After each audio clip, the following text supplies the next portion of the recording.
नमस्कार दोस्तों, अगर आप सभी ने सी टेट की तैयारी शुरू कर दी है तो आपको पता ही होगा कि हिंदी जो 30 मार्क्स की आती है उसमें से 15 मार्क्स का आपको कॉम्प्रीहेंशन प्लस ग्रामर आता है। अब कॉम्प्रीहेंशन में बच्चों को ये लगता है कि जो ये अपठित गद्यांश पद्यांश है, अरे ये तो हलवा है, बहुत आसानी से हो जाएगा, इसकी तैयारी की कोई आवश्यकता नहीं है। इसमें आप बिल्कुल गलत हैं फ्रेंड्स। अब जैसे मैं आपके सामने एक उदाहरण रखना चाहती हूँ कि पेपर में जब गद्यांश का कठिन प्रश्न आता है तो वो कैसा होता है और आपको अभ्यास की आवश्यकता क्यों है। तो ध्यान से देखिए, जैसे प्रश्न है, भाषा को राष्ट्र का व्यक्तित्व क्यों कहा गया है। अब ये वाला जो प्रश्न है ना फ्रेंड्स, इसका बिल्कुल सीधा उत्तर आपको यहाँ पर नहीं मिलेगा। इसके लिए आपको पैसेज पढ़ना पड़ेगा, डायरेक्ट आंसर कहीं नहीं, और समझना पड़ेगा कि इसके पीछे छिपा भाव कौन सा है। और जैसे ये है कि राष्ट्र का व्यक्तित्व, व्यक्तित्व क्या होता है? पर्सनालिटी। तो कोई भी भाषा जो होती है वो किसी राष्ट्र की पर्सनालिटी कैसे बन जाती है?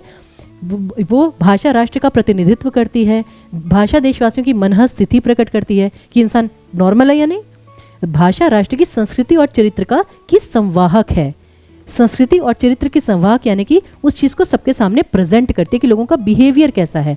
जैसे भारत के लिए कि सारे कहते हैं नमस्ते, यानी बहुत ही आदर वाली संस्कृति है भारत की। तो इसलिए यहाँ पे जो सही उत्तर आना था फ्रेंड्स, वो सी ऑप्शन आना था। और इसीलिए मैं आपसे कहूँगी कि टीचिंग परीक्षा के यूट्यूब चैनल को सब्सक्राइब कीजिए, क्योंकि वही एक ऐसा चैनल है टीचिंग परीक्षा जहाँ पर हम कॉम्प्रीहेंशन की आपको रेगुलर प्रैक्टिस करवाते हैं और आगे भी करवाते रहेंगे। तो हिंदी को हल्के में मत लीजिए, थोड़ी सी अगर आप अभ्यास कर लेंगे तो हिंदी में आपके 30 आउट ऑफ 30 मार्क्स आ सकते हैं।